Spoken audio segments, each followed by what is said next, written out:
നമസ്കാരം. നീലകേശി മഠം യൂട്യൂബ് ചാനലിലേക്ക് സ്വാഗതം. ഇന്നത്തെ അധ്യായത്തിൽ ഈ വർഷത്തെ വ്യാഴമാറ്റത്തിന്റെ ഫലങ്ങളെ കുറിച്ചാണ് ചർച്ച ചെയ്യുന്നത്. ആദ്യം വ്യാഴമാറ്റം എങ്ങനെയാണെന്ന് നോക്കാം. 2025 മെയ് 14 വ്യാഴം അതായത് ഗുരു എടവം രാശിയിൽ നിന്നും മിഥുനം രാശിയിലേക്കും ഒക്ടോബർ 18 മിഥുനം രാശിയിൽ നിന്ന് കർക്കിടക രാശിയിലേക്കും തുടർന്ന് ഡിസംബർ 5 കർക്കിടകം രാശിയിൽ നിന്നും തിരികെ മിഥുനം രാശിയിലേക്കും സഞ്ചാരം മാറുന്നതാണ്.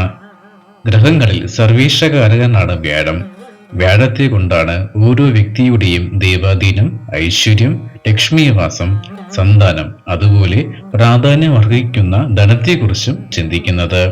ഇതിൽ നിന്നും തന്നെ ഊഹിക്കാമല്ലോ, ജീവിതപാതയിലെ വിജയത്തെയും പരാജയത്തെയും ഭാഗ്യത്തെയും ഭാഗ്യക്കേടിനെയും മറ്റെല്ലാ ഗ്രഹസ്ഥിതികളും അനുകൂലമാണെങ്കിലും വ്യാഴത്തിന്റെ സ്ഥിതി നല്ല ഭാവത്തിലാണെങ്കിൽ ഗുണഫലങ്ങളും മോശം ഭാവത്തിലാണെങ്കിൽ മോശം ഫലങ്ങളും ജീവിതത്തിൽ വരുന്നതെന്ന്. വീഡിയോ കാണുമ്പോൾ ചാനൽ സബ്സ്ക്രൈബ് ചെയ്ത് കാണുവാൻ ശ്രമിക്കുക. നിങ്ങൾ ഓരോരുത്തരുടെയും സപ്പോർട്ടാണ് പുതിയ വീഡിയോകളുമായി വരുവാനുള്ള പ്രചോദനം നൽകുന്നത്. ഇന്നത്തെ അധ്യായത്തിൽ മേടം രാശിയിൽ വരുന്ന അശ്വതി, ഭരണി, കാർത്തിക, കാൽ നക്ഷത്ര ജാതരുടെ ഈ ഒരു വർഷത്തെ വ്യാഴമാറ്റത്തെ ഫലങ്ങളെ നോക്കുവാനാണ് പോകുന്നത്. മെയ് 14 തുടങ്ങുന്ന വ്യാഴമാറ്റം 2026 ജൂൺ 2 വരെയാണ്. ഇവിടെ പറയുന്ന ഫലങ്ങളിൽ ഓരോ വ്യക്തിയുടെയും ജാതകത്തിലെ ലഗ്നാലുള്ള ഗ്രഹഭാവങ്ങളും അവയുടെ നിൽപ്പും ഗ്രഹങ്ങളുടെ ബലാബലവും അനുസരിച്ച് വ്യക്തിഗത ഫലങ്ങളിൽ കുറച്ച് വ്യത്യാസങ്ങൾ വരുവാൻ സാധ്യതയുള്ളതിനാൽ കൃത്യമായി അറിയുവാൻ ഗ്രഹനില പരിശോധിക്കേണ്ടതാണ്. പൊതുവായുള്ള ഫലങ്ങളാണ് ഇവിടെ പറയുന്നത്. നമുക്ക് ഫലങ്ങളിലേക്ക് കടക്കാം. മേടം രാശിക്കാർക്ക് വ്യാഴം തന്റെ സഞ്ചാരം മാറ്റിയതിലൂടെ വ്യാഴവും ശുക്രനും ചേർന്ന് പരിവർത്തന യോഗവും കൂടി ഉള്ളതിനാൽ ഈ രാശിക്കാർക്ക് ദോഷഫലങ്ങൾ ഉണ്ടാകുമെങ്കിലും അതിൽ നിന്നെല്ലാം മോചനം ലഭിക്കുന്നതാണ്. ഭാഗ്യഭാവം 2ാം ഭാവത്തിൽ വരുന്നതിനാൽ ഈ വർഷം കടബാധ്യതകൾക്ക് ശമനം വരികയും മാനസികമായി സുഖം ലഭിക്കുന്ന വർഷവുമാണ്. വ്യാഴം മെയ് 14 3ാം ഭാവമായ മിഥുനം രാശിയിലേക്കാണ് മാറുന്നത്. ആയതിനാൽ അശ്വതി, ഭരണി, കാർത്തിക, കാൽ നക്ഷത്ര ജാതർക്ക് നേരത്തെ സൂചിപ്പിച്ച യോഗം ഉള്ളതിനാൽ ഇനി പറയുന്ന ബുദ്ധിമുട്ടുകൾ വന്നാൽ തന്നെയും പരിഹാരങ്ങളിലൂടെ മോചനം വരുന്നതാണ്. ഭരണി നക്ഷത്ര ജാതർക്ക് 30-നും 42-നും ഇടയിൽ പ്രായമായ സ്ത്രീ ജനങ്ങൾക്ക് ആരോഗ്യകാര്യങ്ങളിൽ ശ്രദ്ധ വയ്ക്കേണ്ടതാണ്. ശസ്ത്രക്രിയ വേണ്ടി വന്നേക്കാവുന്ന വർഷമാണ്. കുടുംബപരമായി എടുക്കുന്ന തീരുമാനങ്ങളിൽ എടുത്തുചാടി പ്രവർത്തിക്കാതെ അല്പം സമയമെടുത്ത് ചെയ്യുന്ന കാര്യങ്ങൾ ഫലപ്രാപ്തിയിൽ എത്തുന്നതാണ്. അശ്വതി, കാർത്തിക, കാൽ വരുന്ന നക്ഷത്ര ജാതർക്ക് ഈ വർഷം ആരോഗ്യപരമായി ടെൻഷൻ ആകേണ്ടുന്നതായി കാണുന്നില്ലെങ്കിലും ഉദരം, തോളല്, ഇടുപ്പ് ഇവ സംബന്ധമായി കെയർ കൊടുക്കുന്നത് ഉത്തമമാണ്. കുടുംബത്തിൽ ഈ വർഷം നിങ്ങളുടേതായ സ്ഥാനത്തിന് മതിപ്പ് വരുന്ന അവസരങ്ങൾ വന്നു ചേരുന്നതാണ്.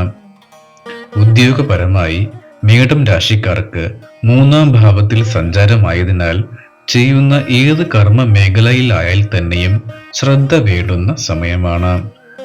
പ്രവർത്തന മേഖലയിൽ വർക്ക് ലോഡ് കൂടി വരുന്ന ഒരു വർഷമാണ്.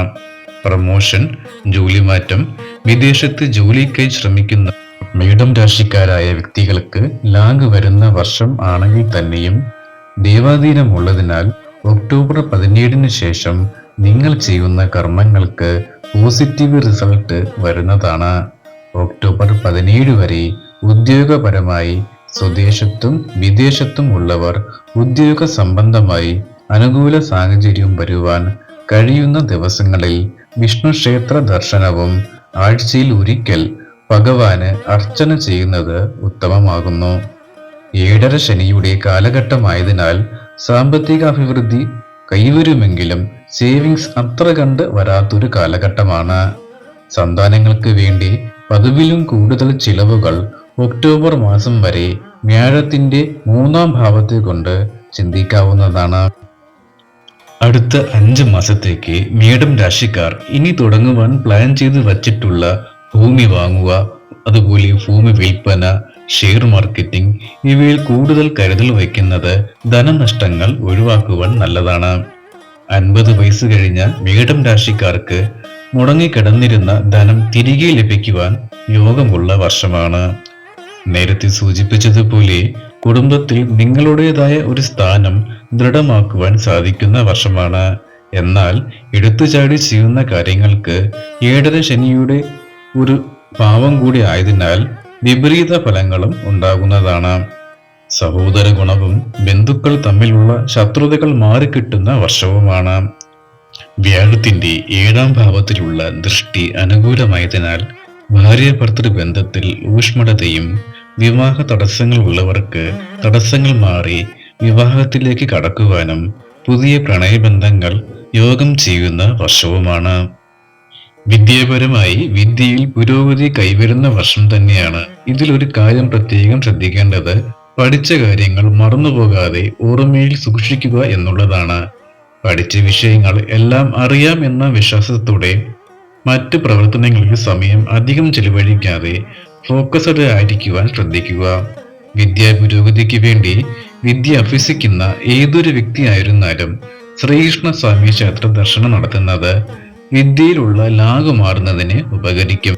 മേടക്കൂറുകാരായ നക്ഷത്രജാതർ പ്രശ്നപരിഹാരാർത്ഥം കുടുംബ ദേവതാ ദർശനം നടത്തി മഞ്ഞപ്പട്ട് സമർപ്പണം ചെയ്യുന്നത് ഉത്തമമാകുന്നു. മാസത്തിൽ ഒരിക്കൽ ശനീശ്വരനു നെയ്വിളക്ക് വഴിപാട് കൂടെ ചെയ്യുന്നത് ദോഷഫലങ്ങളിൽ നിന്നും മുക്തി നേടുന്നതിന് ഗുണകരമാണ്. ഇന്നത്തെ അധ്യായം പൂർണ്ണമാവുകയാണ്.